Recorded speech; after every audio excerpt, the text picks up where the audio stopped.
It's been a very serious day in our nation, and we will continue our coverage of the Supreme Court overturning Roe v. Wade tonight at 5. But we end today's 4 o'clock show with a little bit of levity. Without further ado, here's this week's edition of the Newshounds.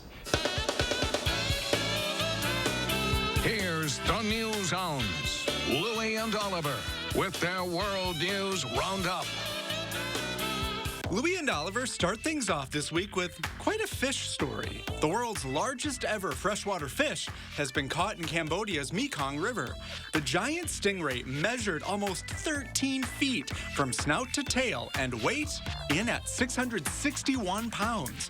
The ray was snagged by a local fisherman, and he alerted a team of scientists from the USAID-funded Wonders of the Mekong project. The team inserted a tagging device near its tail, and it will send back tracking info for the next year, providing unprecedented data on giant stingray behavior in Cambodia. Well, speaking of giant fish, You are the sweetest boy ever! Oh my gosh, I love you! 5 women are on vacation in Mexico when they get some surprise visitors.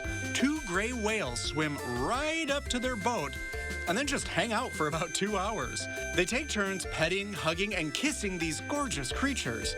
The whales act almost like puppies, rolling over on their tummies for a good scratch. The tourists in Brazil are getting a chance to see one of the country's most iconic species thrive in an endangered forest. Golden lion tamarins are small orange primates that for decades have been at risk of extinction. And while few Brazilians have seen a gold lion tamarin in person, virtually all have held one in their hands. That's because it's featured on Brazil's $20 bill. The animal has become a symbol for wildlife preservation in Brazil and beyond. And finally, it's corgis as far as the eye can see. Corgi owners from all around traveled to San Francisco for the first Corgi Con in 3 years. Hundreds of small, stubby little dogs took to the ocean beach for races, costume contests, group photos, and of course, corgi mingling.